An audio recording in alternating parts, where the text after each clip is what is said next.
From binge eating battles to blissful purpose, Natalia Fomichenko proves high-achieving women can have it all: joy, fulfillment, freedom.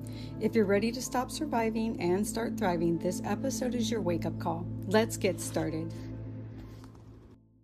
She said, and he's like, yeah, but you're sexy, but you're not a model. You almost like want to rebel against all this.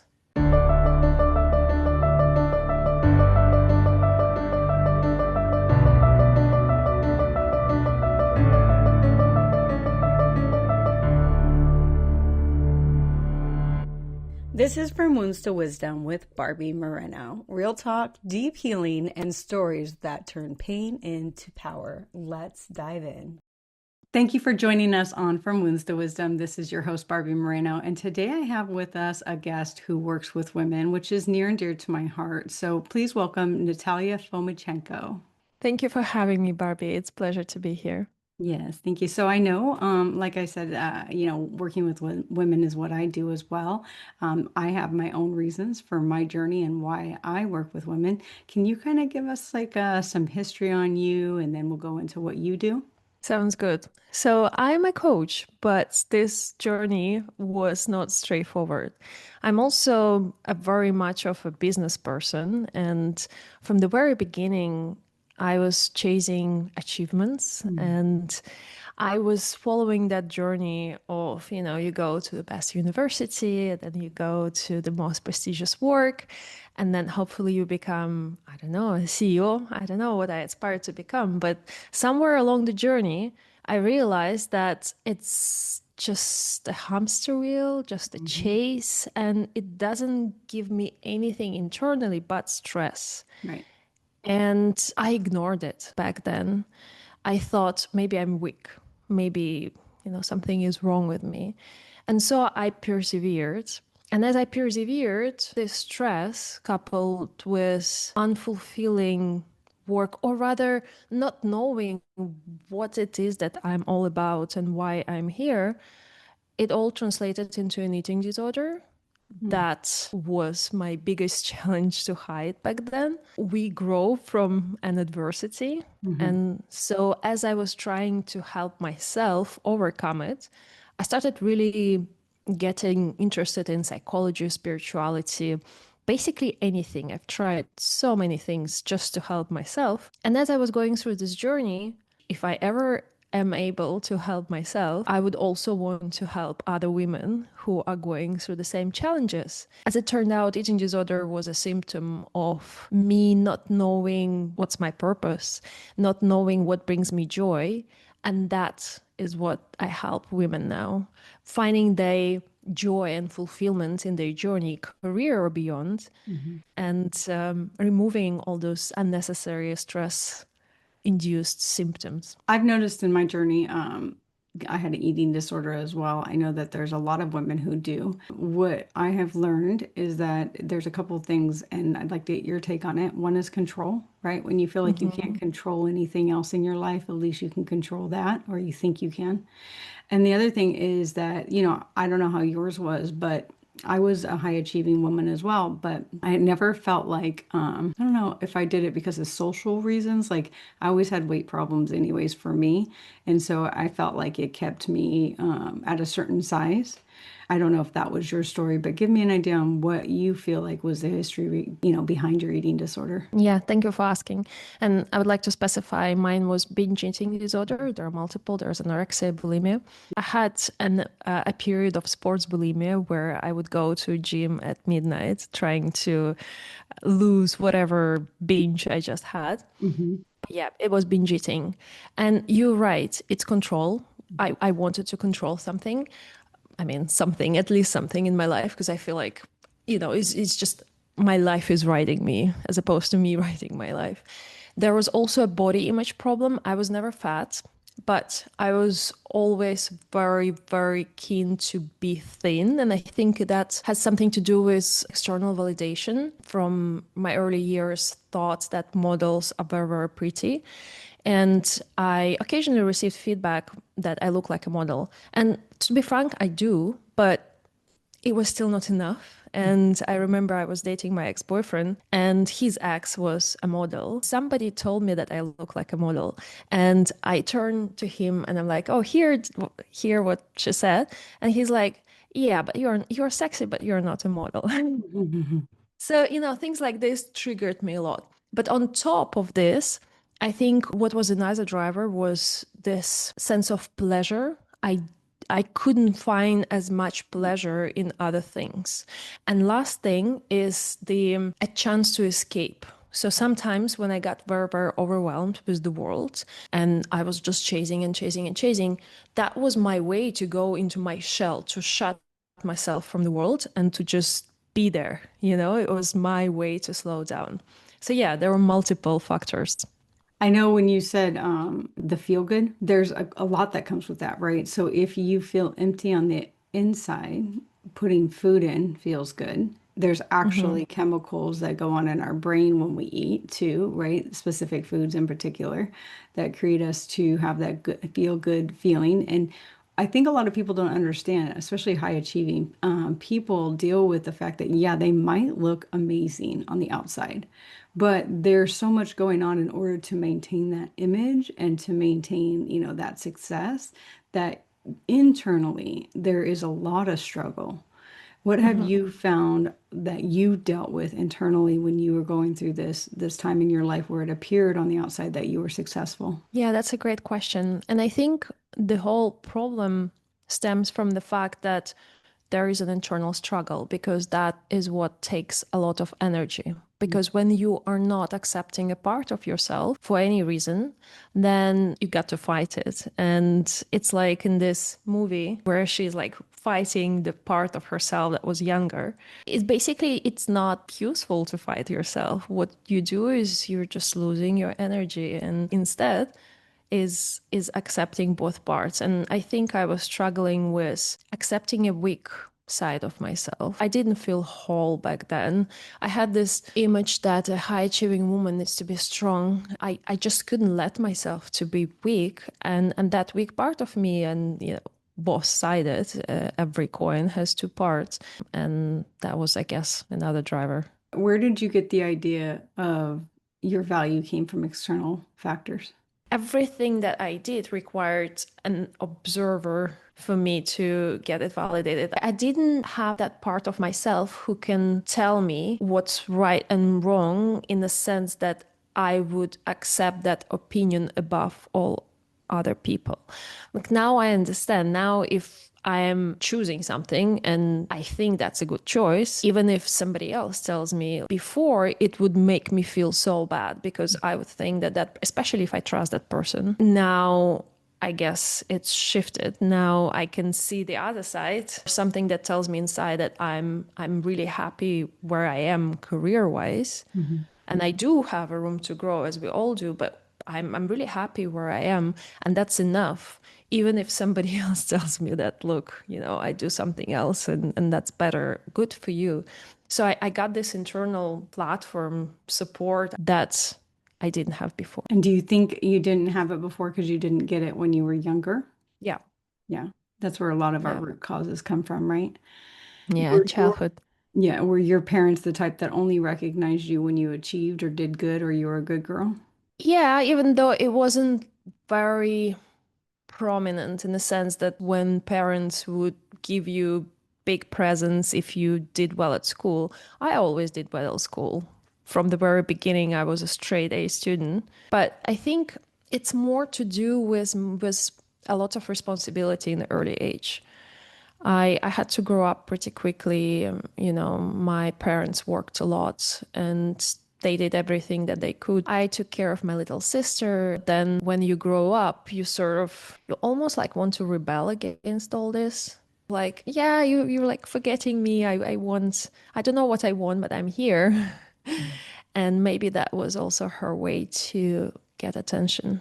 I know that a lot of people, when they receive, like they get to a certain space and they feel like they're burnt out, there's also self-sabotage. Like, I don't Oh, yeah. feel internally worthy of being in this space, or how can I maintain this, right? And so it's like, I'm just going to give it all up. because I don't think that I can maintain this, I'm not worthy of it, or whatever the case may be. Yeah, there are different self-sabotaging patterns, I guess. Quite a lot of energy, as we were talking before, when you fight, when one part of you fights the other part of you, it's exhausting. And so I'm really, really happy. I don't have to do this anymore. I don't think, I have this hypothesis that people don't become coaches or psychotherapists if they haven't gone through their own personal hell, Yeah. which I think is a great advantage because the people that we work with, they see it not in frameworks that we're offering, but in identity. And I think that's what gives hope to people. I agree. And I feel like specifically like with coaches, like you have big people, like let's say Tony Robbins, right? And he has these great big conferences and then he has people that he's taught and trained and stuff. But it's the same formula over and over and over. Whereas I feel like when you come from experience and you're coaching, you come from understanding where that person's coming from and you can individualize it versus these very big programs, and that one's obviously one about business and stuff, but it's also about becoming who you're supposed to become, right? But these big programs, sometimes I feel like they lose the individual touch that's really about why that person is the way they're doing. You can tell Mhm. somebody like, oh, you have to do, XYZ amount of activities and tasks every single day to be successful. But if that person can't achieve that because they have other stuff that's going on, something's going on with them mentally, the way that they've trained themselves, they can't achieve that no matter how hard they try. They might have started off doing well and then a couple of weeks. That's why people who start off like losing weight in the beginning of the year, right?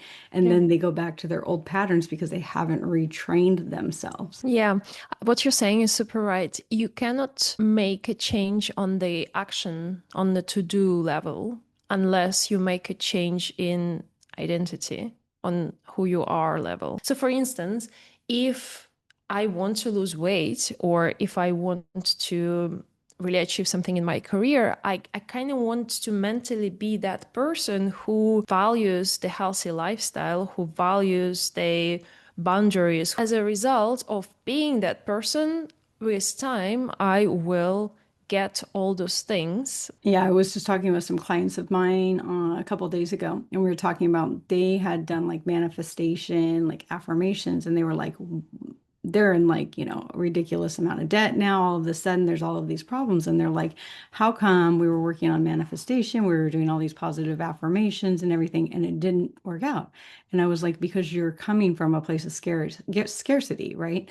And affirmations do you no good if you don't truly believe that you deserve, that's who you are and you embody that. You're basically coming from a place of, I don't have this, I want this. Like, what's your take on that? Because I know you are also very spiritual. Yeah, it's a good question. I think you can explain it spiritually, you can also explain it scientifically. If our brain has a great capacity to notice patterns. And so if we are seeing the world as scarce, as not enough, and it doesn't even have to be about money, it can be about yourself, your own self-worth. We program our brain by repeated action to notice those patterns. When you say this, you can almost start facilitating this change, Right. you know?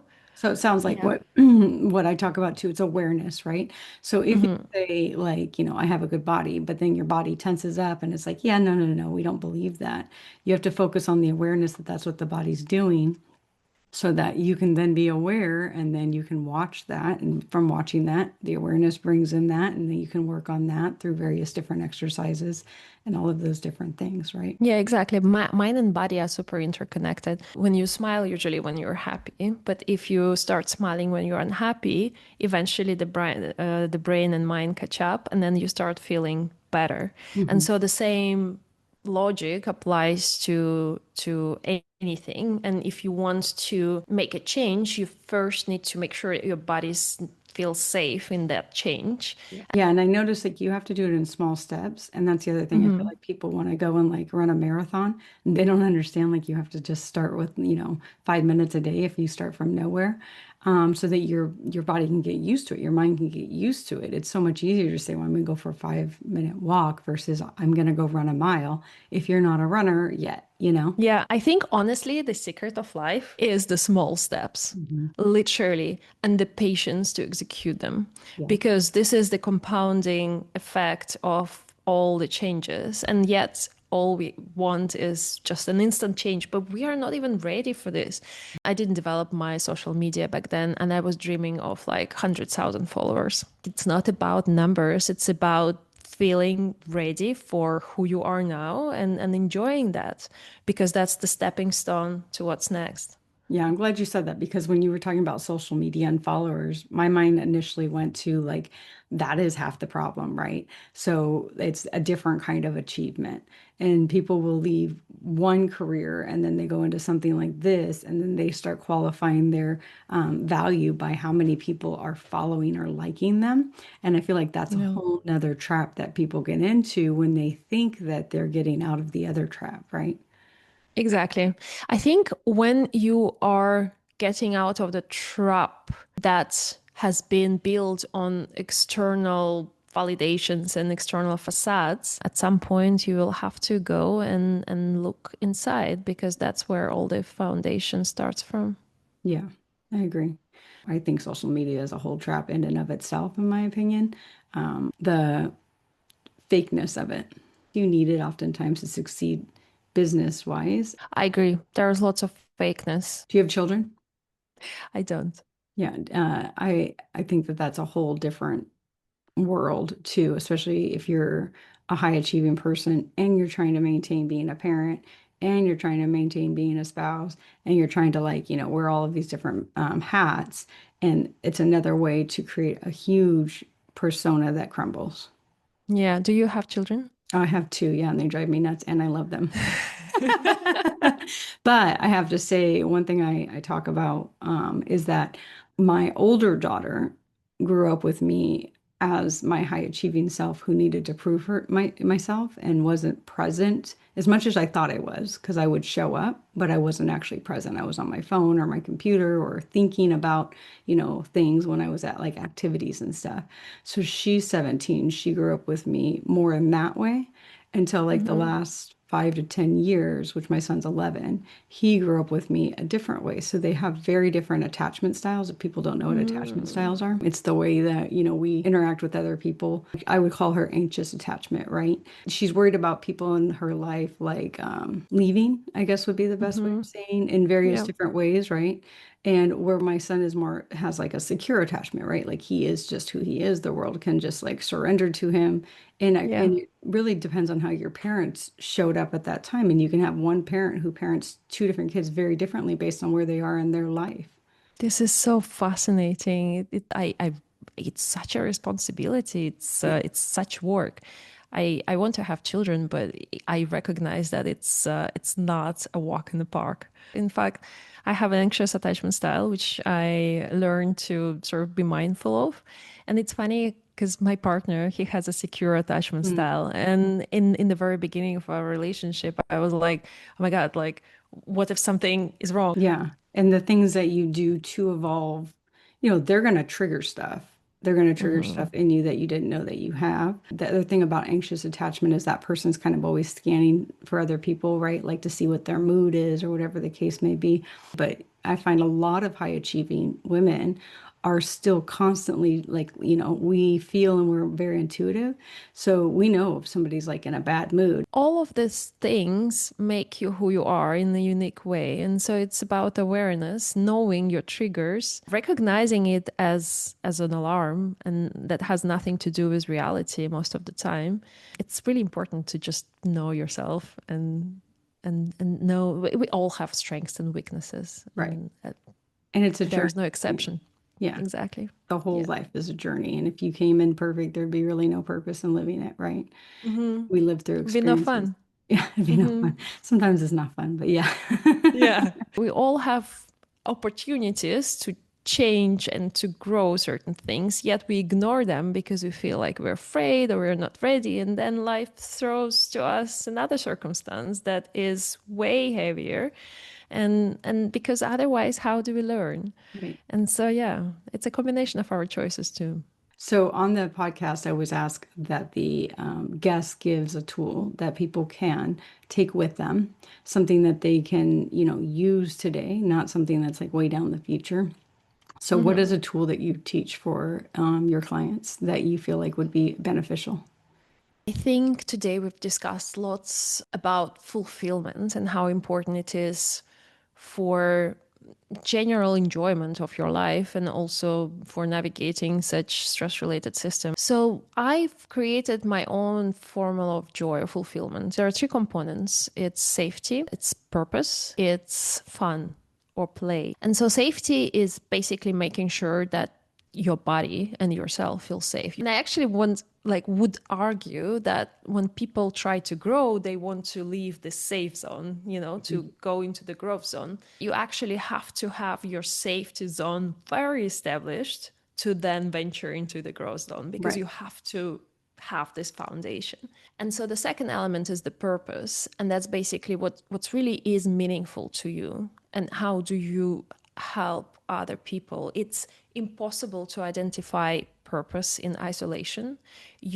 Because if you're focusing too much on yourself, you're not going to get out of your unhelpful thinking pattern. You actually have to go into the world and interact with others. Right. Who you can help and through whose reflections you can learn more about yourself. And then the last bit is the play part, because otherwise it's just not working. Since we are kids, we learn through play and through games, and it's an essential element of our enjoyment or fulfillment of this life. And so if you don't have this element, think how you can really incorporate it. And of course, don't forget about the small steps, because everything starts with just a small step. The smaller, the better. So break it down to a tool. So those are big general ideas. And if I'm listening, I'm like, great. So I need to know my purpose. I need to stay in a safe zone, and I need to play. Give a tool. Yeah. Practice safety. Practice safety through body awareness. The simplest tool and something to start with, to just build a habit of telling yourself that you are safe. I agree. That helps the nervous system tremendously. Yeah, Yeah. definitely. So how would people find you if they feel like they are aligned with you? Yes, they can find me on LinkedIn by my name, Natalia Fomichenko. They can also check out my website, nataliafomichenko.com. And that would be it. Very good. And we'll have all of that in the description. And we appreciate you coming on. Thank you so much, Barbie. It was a pleasure talking to you. Likewise. Thanks. If this story spoke to you, let's keep the healing going. Visit barbiemoreno.com for my online course, Awakening Your Worth in Healing Energy sessions, one-on-one coaching, and your free healing guide. Your next step is waiting.